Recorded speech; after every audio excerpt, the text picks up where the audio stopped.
Keturunan Adam. Dikutip dari kitab Kejadian 5 yang dimulai dari ayat yang pertama sampai dengan selesai. Inilah daftar keturunan Adam. Pada waktu manusia itu diciptakan oleh Allah, dibuatnyalah dia menurut rupa Allah. Laki-laki dan perempuan diciptakannya mereka. Ia memberkati mereka dan memberikan nama, manusia, kepada mereka, pada waktu mereka diciptakan. Setelah Adam hidup 130 tahun, ia memperanakan seorang laki-laki menurut rupa dan gambarnya, lalu memberi nama Set kepadanya. Umur Adam, setelah memperanakan Set, 800 tahun, dan ia memperanakan anak-anak lelaki dan perempuan. Jadi Adam mencapai umur 930 tahun, lalu ia mati. Setelah Set hidup 105 tahun, ia memperanakan Enos. Dan Set masih hidup 807 tahun, setelah ia memperanakan Enos, dan ia memperanakan anak-anak lelaki dan perempuan. Jadi Set mencapai umur 912 tahun, lalu ia mati. Setelah Enos hidup 90 tahun, ia memperanakan Kenan. Dan Enos masih hidup 815 tahun, setelah ia memperanakan Kenan, dan ia memperanakan anak-anak lelaki dan perempuan. Jadi Enos mencapai umur 905 tahun, lalu ia mati. Setelah Kenan hidup 70 tahun, ia memperanakan Mahalalel. Dan Kenan masih hidup 840 tahun, setelah ia memperanakan Mahalalel, dan ia memperanakan anak-anak lelaki dan perempuan. Jadi Kenan mencapai umur 910 tahun, lalu ia mati. Setelah Mahalalel hidup 65 tahun, ia memperanakan Yered. Dan Mahalalel masih hidup 830 tahun, setelah ia memperanakan Yered, dan ia memperanakan anak-anak lelaki dan perempuan. Jadi Mahalalel mencapai umur 895 tahun, lalu ia mati. Setelah Yered hidup 162 tahun, ia memperanakan Henoh. Dan Yered masih hidup 800 tahun, setelah ia memperanakan Henoh, dan ia memperanakan anak-anak lelaki dan perempuan. Jadi Yered mencapai umur 962 tahun, lalu ia mati. Setelah Henoh hidup 65 tahun, ia memperanakan Metusalah.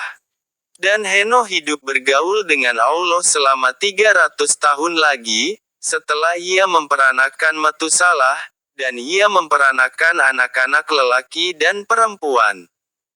Jadi Henoh mencapai umur 365 tahun. Dan Henoh hidup bergaul dengan Allah, lalu ia tidak ada lagi, sebab ia telah diangkat oleh Allah. Setelah Metusalah hidup 187 tahun, ia memperanakan Lameh. Dan Metusalah masih hidup 782 tahun, setelah ia memperanakan Lameh, dan ia memperanakan anak-anak lelaki dan perempuan. Jadi Metusalah mencapai umur 969 tahun, lalu ia mati. Setelah Lameh hidup 182 tahun, ia memperanakan seorang anak laki-laki. Dan memberi nama Nuh kepadanya, katanya, anak ini akan memberi kepada kita penghiburan dalam pekerjaan kita yang penuh susah payah di tanah yang telah terkutuk oleh Tuhan. Dan Lameh masih hidup 595 tahun, setelah ia memperanakan Nuh, dan ia memperanakan anak-anak lelaki dan perempuan. Jadi Lameh mencapai umur 777 tahun, lalu ia mati. Setelah Nuh berumur 500 tahun, ia memperanakan Sem, Ham dan Yafet. Kejahatan manusia. Ketika manusia itu mulai bertambah banyak jumlahnya di muka bumi, dan bagi mereka lahir anak-anak perempuan.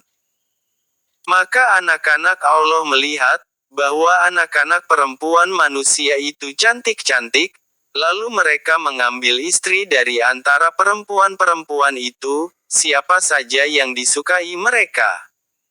Berfirmanlah Tuhan, Rohku tidak akan selama-lamanya tinggal di dalam manusia, karena manusia itu adalah daging, tetapi umurnya akan 120 tahun saja. Pada waktu itu orang-orang raksasa ada di bumi, dan juga pada waktu sesudahnya, ketika anak-anak Allah menghampiri anak-anak perempuan manusia, dan perempuan-perempuan itu melahirkan anak bagi mereka, inilah orang-orang yang gagah perkasa di zaman purbakala, orang-orang yang kenamahan. Ketika dilihat Tuhan, bahwa kejahatan manusia besar di bumi dan bahwa segala kecenderungan hatinya selalu membuahkan kejahatan semata-mata. Maka menyesallah Tuhan, bahwa Ia telah menjadikan manusia di bumi, dan hal itu memilukan hatinya. Berfirmanlah Tuhan, Aku akan menghapuskan manusia yang telah kuciptakan itu dari muka bumi, baik manusia maupun hewan dan binatang-binatang melata dan burung-burung di udara, sebab aku menyesal, bahwa aku telah menjadikan mereka. Tetapi Nuh mendapat kasih karunia di mata Tuhan.